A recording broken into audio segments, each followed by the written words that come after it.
저는 요한계시록 강의를 하기로 마음에 이렇게 결심하게 된 것은 올해입니다.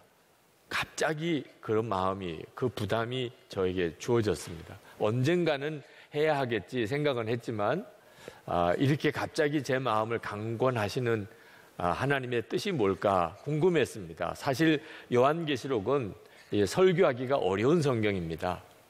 묵시도 있고 상징도 많아서 제대로 다뤄내는 일이 만만치 않고, 또 이 책 때문에 영적인 혼란도 그동안의 기독교 역사상 굉장히 많았습니다.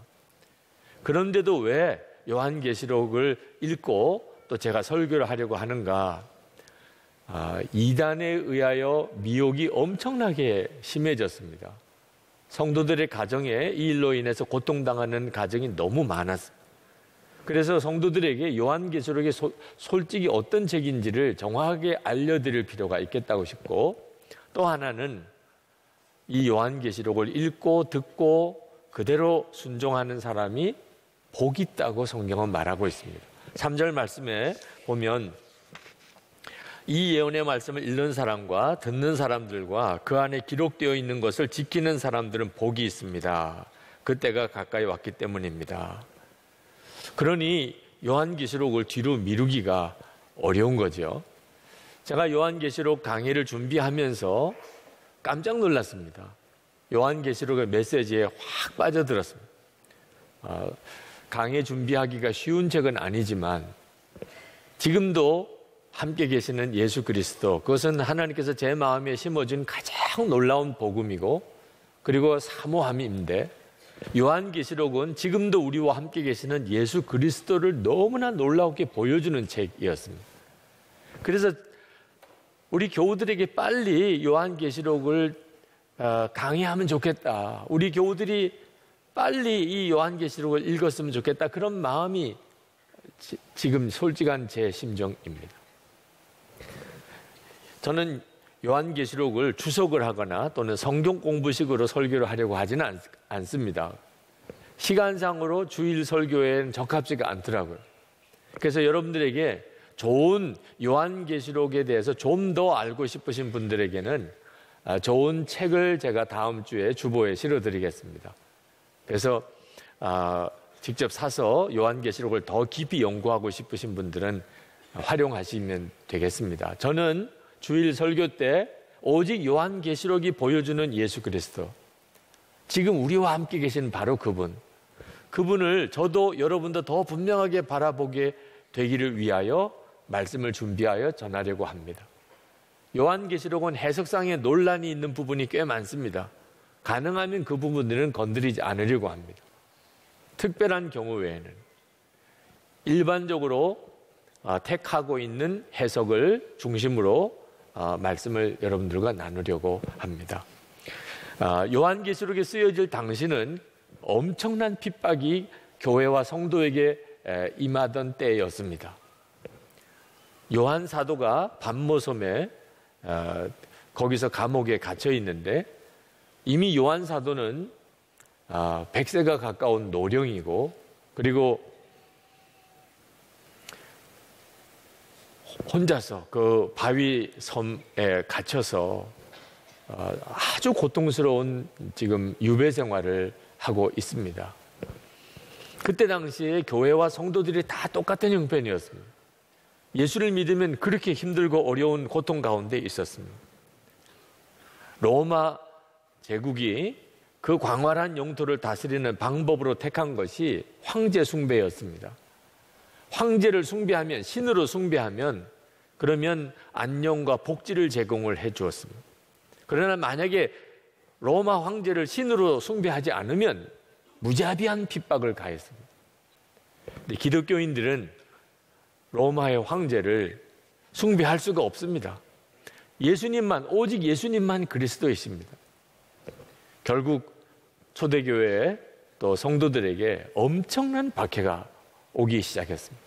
네로 황제 때 사도 바울 또 사도 베드로가 순교했습니다.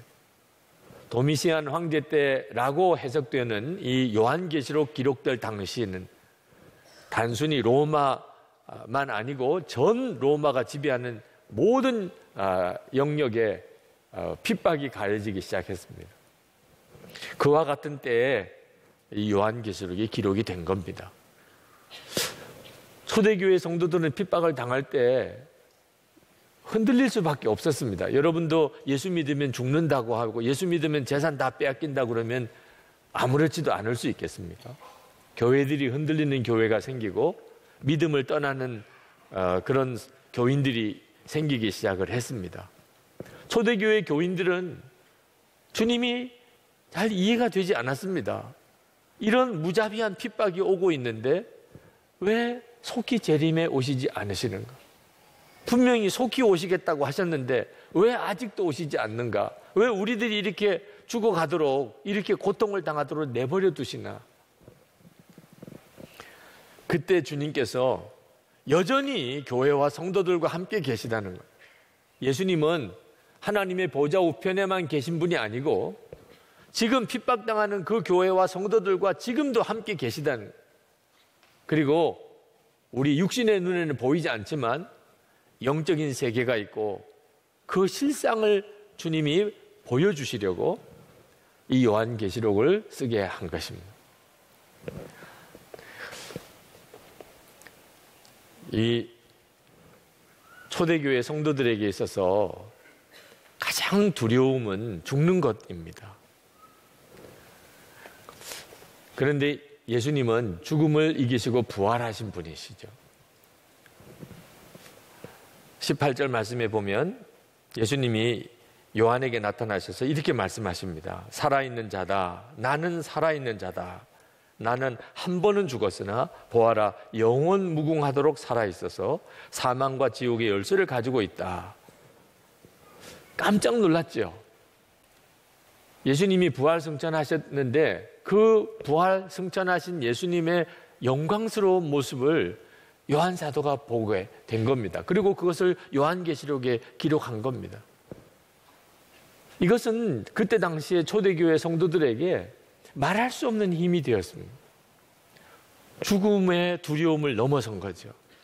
죽음 이후에 부활이 있고 그리고 이 세상의 전부가 아닌 하나님의 나라가 있음을 그들이 보게 되었어요.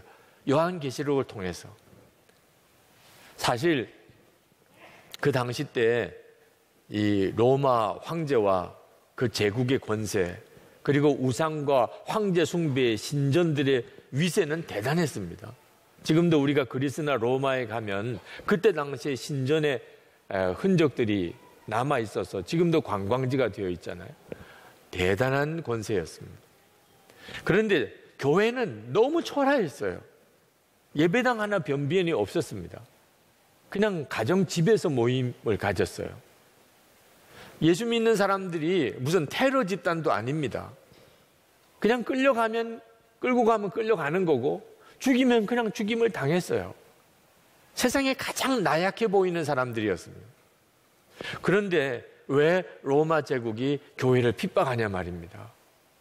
그냥 내버려 두어도 제대로 서지도 못할 것 같고 모여도 그런 변변치 않아 보이는 예배당 하나 그럴듯한 신전이 없는 그 교회를 왜 핍박합니까? 두려움 때문이었어요. 예수 믿는 사람이 두려운 거예요. 아니 세상에 뭐가 두렵습니까? 죽어도 황제를 숭배할 수 없다. 예수님이 나의 그리스도시다. 예수님이 내 주님이다. 이러고 진짜 죽어가는 거예요. 아니 보통 죽인다 그러면 떨고 그러고 자기 입장도 바꾸고 어떻든지 살려고 별의별 수단을 다 쓰는 게 사람 아닙니까? 그래서 죽인다는 위협을 하는 거잖아요. 그런데 죽일 테면 죽여라. 예수님이 나의 주님이시다. 이렇게 고백하는 그리스도인들을 죽이는 사람이 무서운 거예요. 두려운 느낌이 드는 거예요. 결국 로마가 이렇게 뒤집어지게 됩니다. 죽음을 두려워하지 않는 믿음이 이 요한계시록에서 환하게 드러납니다. 어떻게 그때 당시에 초대교회 성도들이 죽음을 두려워하지 않는 믿음을 가질 수 있었는지 지금도 함께 하시는 그 주님을 보고 하나님 나라를 보았기 때문입니다. 사도 요한은 예수님과 3년 동안 같이 동고동락했습니다. 예수님에 대해서 너무나 잘 아는 제자입니다. 그런데 이 요한계시록에서 예수님을 만나는 순간에 요한 사도는 완전히 꼬꾸라져서 죽은 사람처럼 되었습니다. 얼마나 충격을 받았는지. 3년 동안 같이 지냈던 그 예수님의 모습이 아니었던 거예요. 영광의 주님, 육신으로 계실 때 그분하고 너무나 다른 모습, 영광 가운데 계신 주님, 그 예수님을 딱 만나는 순간에 요한은 꼬꾸라졌어요. 진짜 예수님을 만났다는 뜻입니다. 환상도 아니고 꿈도 아니었어요. 그러면 이렇게 쓰러져서 죽은 사람처럼 될 수가 없죠. 이사야도 욥도 다니엘도 하나님을 바라보는 눈이 뜨이는 순간에 똑같이 쓰러져서 죽은 사람처럼 되었어요. 도대체 예수님의 모습이 어떤 모습이었기 때문에 그랬을까요? 13절부터 16절까지 이렇게 기록합니다. 그 촛대 가운데 인자와 같은 분이 계셨습니다. 그는 발에 끌리는 긴 옷을 입고 가슴에는 금띠를 띠고 계셨습니다. 머리와 머리털은 흰 양털과 같이 또 눈과 같이 희고 눈은 불꽃과 같고 발은 풀무불에 달구어 낸 노새와 같고 음성은 큰 물소리와 같았습니다. 또 오른손에는 7뼈를 쥐고 입에서는 날카로운 양날칼이 나오고 얼굴은 해가 강렬하게 비치는 것과 같았습니다. 여러분, 이 하나하나의 묘사는 다 상징입니다. 해석이 필요한 거죠. 그러나 어떤 것도 정확한 해석이라고 할 수가 없어요. 전체적으로 보면 말로 설명할 수 없는 모습이었다는 거예요. 영광의 주님, 요한이 보고 쓰러져서 죽은 것처럼 된 그 주님의 모습은 도대체 사람의 말로 자세하게 묘사할 수 없는 그런 영광스러운 모습이었다는 거예요. 주님은 쓰러진 요한을 다시 이렇게 세웁니다. 그리고 소아시아 7교회에 주실 말씀을 들려주시고 그것을 기록하여 보내라고 그렇게 지시를 하십니다. 이 요한계시록의 중요한 포인트는 미래에 있는 게 아니고 현재에 있다는 것입니다. 예수님은 분명히 그때 당시에 소아시아 7교회에 이 서신을 보내셨어요. 예수님의 관심은 그 소아시아 교회였고 그 성도들의 지금의 삶이었습니다. 물론 요한계시록에는 미래에 대한 말씀들이 계속 나옵니다.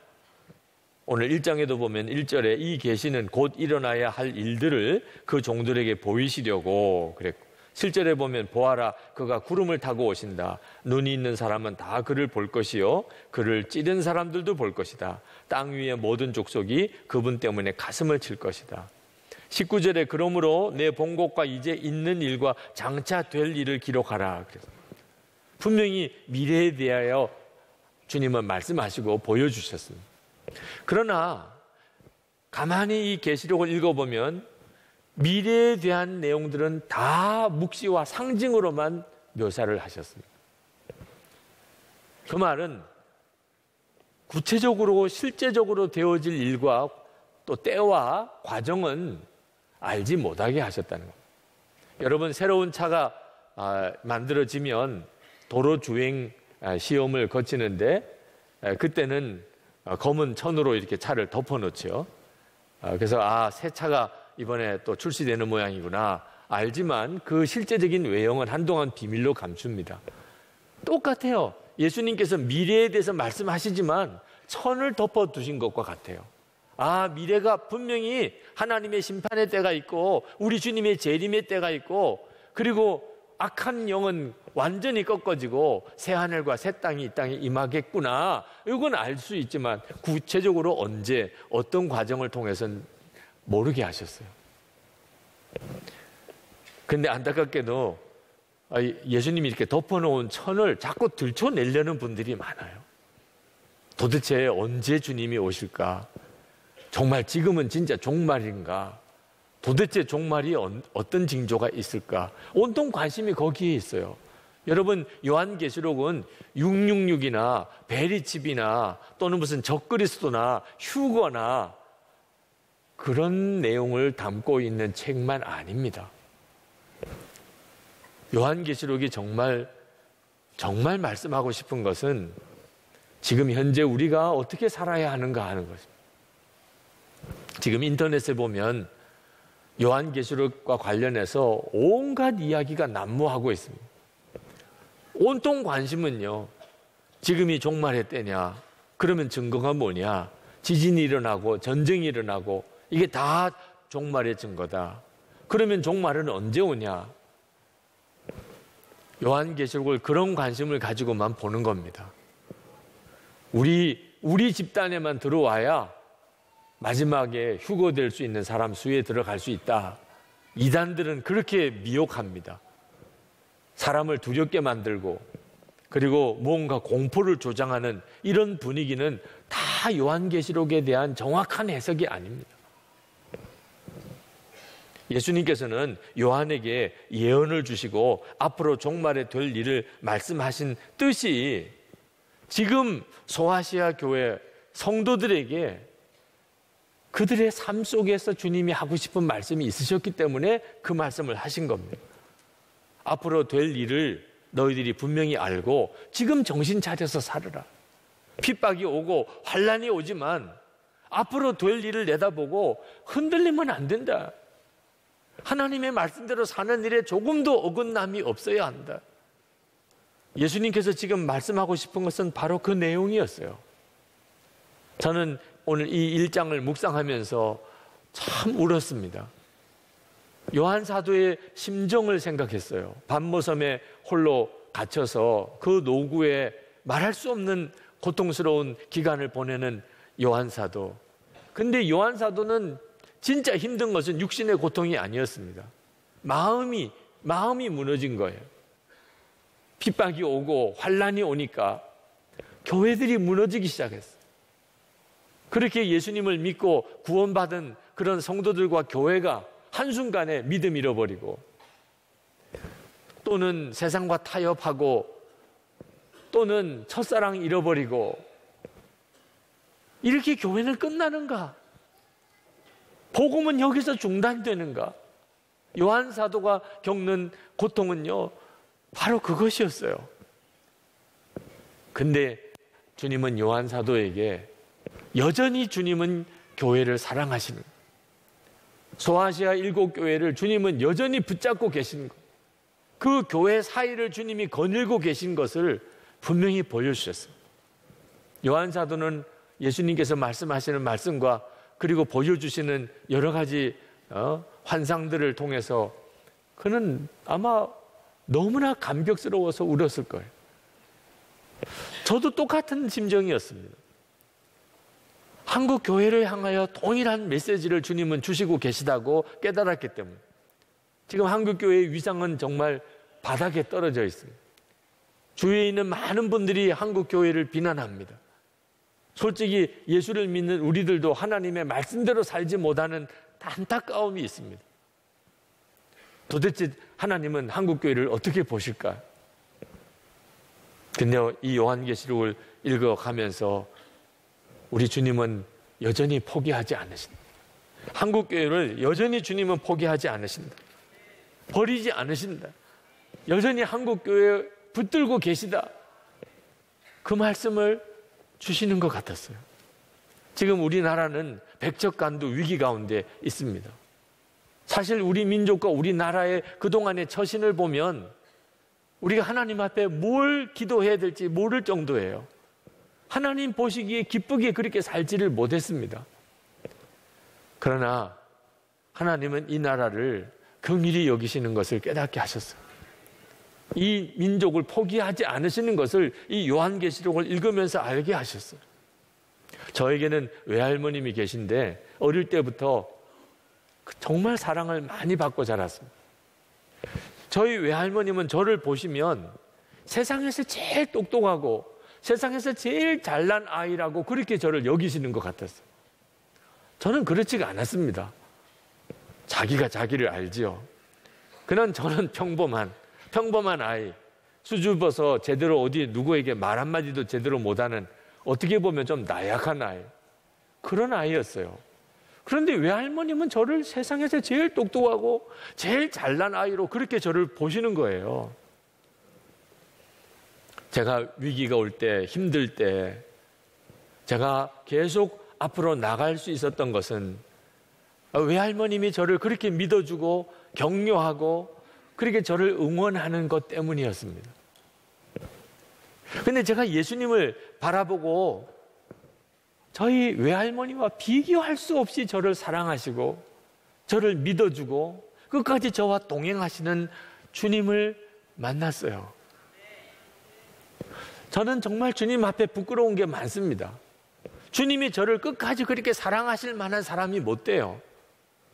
그런데도 한결같이 주님은 저를 떠나지 않으시고 그리고 저와 늘 동행해 주시고 그리고 저를 믿어주셨어요. 저는 한국교회를 보면서 하나님이 한국교회를 외면하지 않을 것이라는 확신을 갖는 이유가 바로 저를 보고 깨달은 거예요. 우리 민족도 마찬가지입니다. 우리의 허물과 부족이 많지만 그것 때문에 주님은 우리를 떠나시거나 버리시지 않으세요.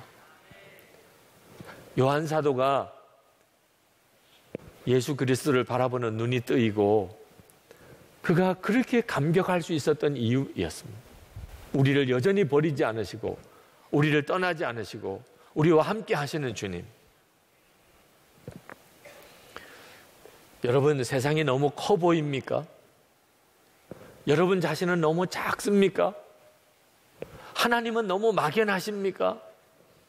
그렇다면 여러분이 요한계시록을 읽어야 할 사람입니다. 요한계시록을 이렇게 작은 소책자 단권 성경으로 여러분에게 나눠드린 것은 읽으시라고 하는 거예요. 집에도 두고 직장에도 두고 가지고 다니면서 계속 읽으시라는 거예요. 휴대폰 더 이상 보지 말고 TV 뉴스 너무 얽매이지 마시고 이번 기회에 요한계시록을 100번이라도 읽어보시라는 거예요. 그래서 여러분들의 머릿속에 요한계시록의 그 모든 분위기가 그대로 새겨지게 되기를 바랍니다. 여러분이 읽으시면 그렇게 됩니다. 그러면 여러분의 삶에 놀라운 변화가 일어납니다. 여러분이 세상을 살아가는 동안 그동안에 그렇게 커 보이던 세상, 그 세상만 보았기 때문이죠. 그런데 요한계시록에서 보여주는 그 놀라운 분위기, 하나님의 나라, 지금도 함께 계시는 주님을 여러분이 머릿속에 그려지게 되는 순간에 세상은 아무것도 아닌 것처럼 여겨져요. 여러분들에게 부딪혀 있는 문제가 아무것도 아닌 것처럼 여겨져요. 이건 정말 놀라운 일이죠. 저는 소아시아 7교회에 말씀하시는 주님을 보면서 마음속에서부터 간절한 기도가 일어났습니다. 주여 우리에게도 말씀해 주옵소서. 소아시아 교회는 다 칭찬만 받은 거 아닙니다. 책망 많이 받았습니다. 그런데 저는 책망도 부럽더라고. 책망도.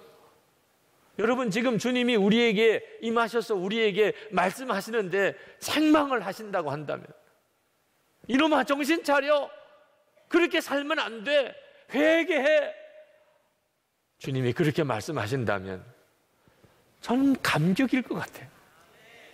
아니, 책망이면 어떻습니까? 주님이 직접 말씀하셨는데 우리가 돌이킬 수 있는 힘이 거기서부터 오잖아요. 주여, 책망이어도 좋으니 우리와 함께 하시고 내게 말씀하시고 우리 교회에 말씀하시는 것을 우리로 분명히 듣게 해주옵소서. 소아시아 7교회 한 교회 한 교회씩을 주님이 다 말씀하시지 않았습니다. 우리의 문제는 주님의 음성이 들리지 않는다는 것. 나 자신에게 우리 교회에 주님이 뭐라고 말씀하시는지를 모르겠다는 것. 그러니까 함께 계신 것 자체를 모르겠는 거죠. 여러분, 정말 주님은 이 수많은 교회들을 다 일일이 아시고 말씀하실까요? 여러분이 수많은 여러분 한 사람 한 사람에게 주님이 다 말씀하실까요? 요한계시록을 읽어보시라는 거예요. 여러분이 이 계시록을 읽어가면 비로소 알게 됩니다. 주님은 말씀하시는구나.